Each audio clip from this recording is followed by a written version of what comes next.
You don't have any friends, and it's not because you're unlucky. You have no friends because of what you do every day, and you probably don't even realize it. It's not that nobody likes you, it's that nobody really knows you. You might talk to people, you might be around people, but you never actually let anyone in. You stay surface level. You don't say what you really think. You don't open up. So, yeah, people will come and go, but nothing will ever stick. You try to cover up who you really are to fit in, but that doesn't really work. I was the same way. I originally was embarrassed about my interests and chose to hide them, but that doesn't help. I mean, in my case, it just made it so I had almost nothing to talk about with my so called friends. They would associate with me, but not find any true pleasure in having me around. And so they would begin to distance themselves, and after a while, it started to feel like I was just alone. You're probably the same way. Even if you have so called friends, they aren't your true friends.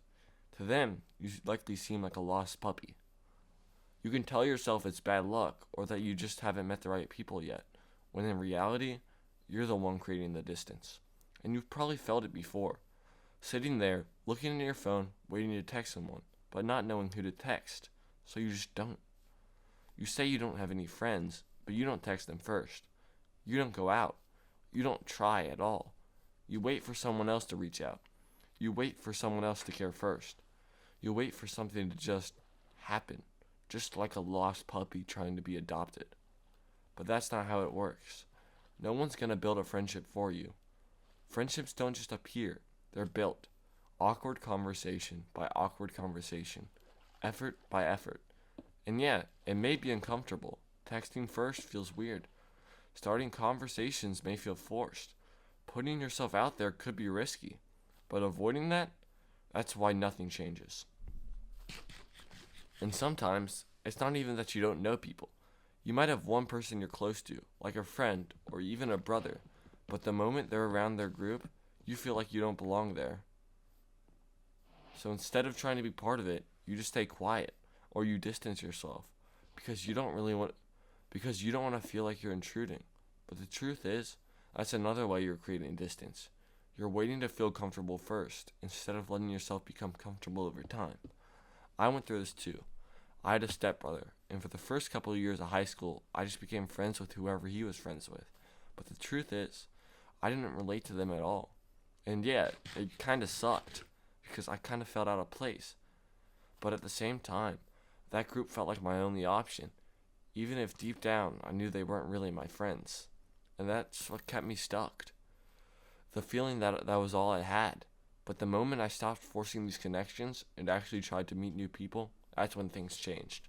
That's when I found the people I could actually be around. And when you try to be yourself, that's when the real friendships start. So if you're in that situation right now, you've got a choice. You can keep holding on to something that doesn't feel right, or you can take the risk and find the people who actually get you. And yeah, it's harder, but it's worth it.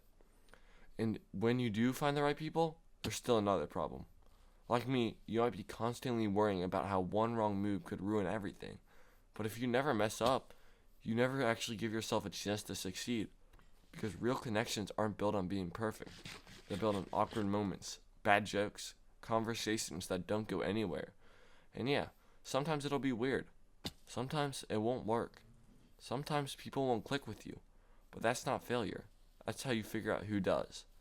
If you keep trying to avoid every mistake, you end up avoiding every opportunity too. You don't need to be some different person. You don't need to be more interesting or more confident. You just need to do the things that you've been avoiding. Send the message, start the conversation, make the plan, and be the real you. The worst thing that can happen is someone doesn't click with you and then you're not their friend. Pretending to be someone else isn't going to strengthen that friendship. Finding true friends requires trial and error and effort. And if you keep waiting to make that first move, you'll keep ending up in the same place, alone. And it won't be because no one wanted to be your friend. It'll be because no one ever got the chance to know you.